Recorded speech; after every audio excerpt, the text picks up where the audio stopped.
Misuse of the gifts which distinguish the human being from the animal.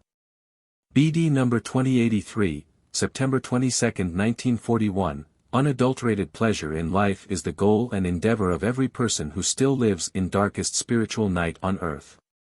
And as soon as he achieves it, he will enjoy his life to the full and only live for his body while his soul goes without. And if the human being is satisfied with purely physical pleasures, his state can be called exceedingly imperfect.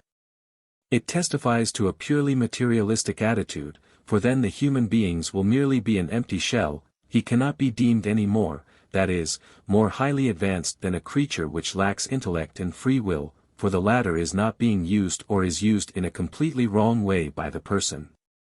The gifts which distinguish the human being from the animal are intended to achieve the soul's higher development.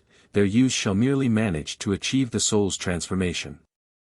The human being, however, only uses these gifts to enhance his body's well-being, and thus he is misusing them. In this case, the circumstances of the individual person are not important, for the striving for the pleasures of life in itself is a misuse of his received energy of life and the gifts bestowed upon him by God's love. As to whether he will find fulfillment in his life does not change the fact that his desire worsens the darkness of soul, for his thoughts and intentions impede the soul's actual task. Hence the person's life can remain empty and deprived of earthly pleasure and still not gain him psychological higher development because his desire is orientated towards earthly pleasure. Fulfillment is often denied to them in order to redirect their thoughts and intentions towards spiritual experiences, and yet they fail to find the path into the spiritual kingdom. Their highest goal is and remains earthly happiness.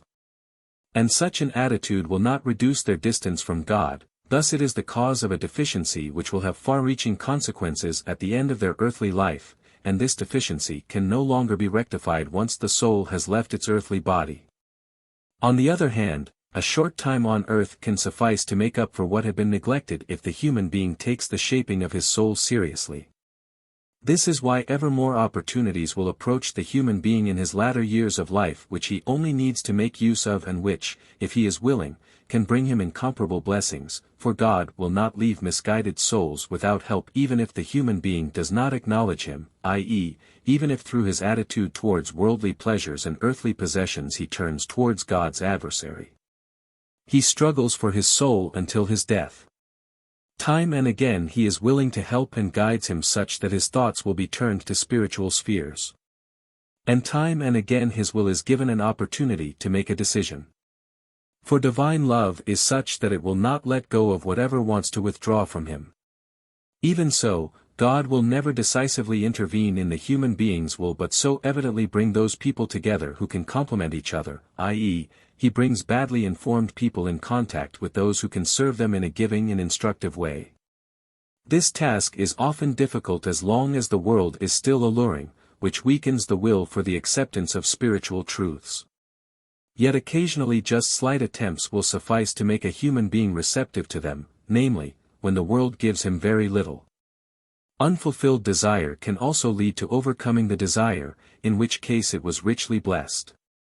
Then the person's struggle with himself, against his own craving, was made easy for him by denying him the satisfaction. And this, too, is God's grace, which can lead to the right decision of the free will. One day people will thank God for what they so bitterly and harshly condemn, if it was successful, or they will suffer bitter regret if they will ignore this grace as well. Amen.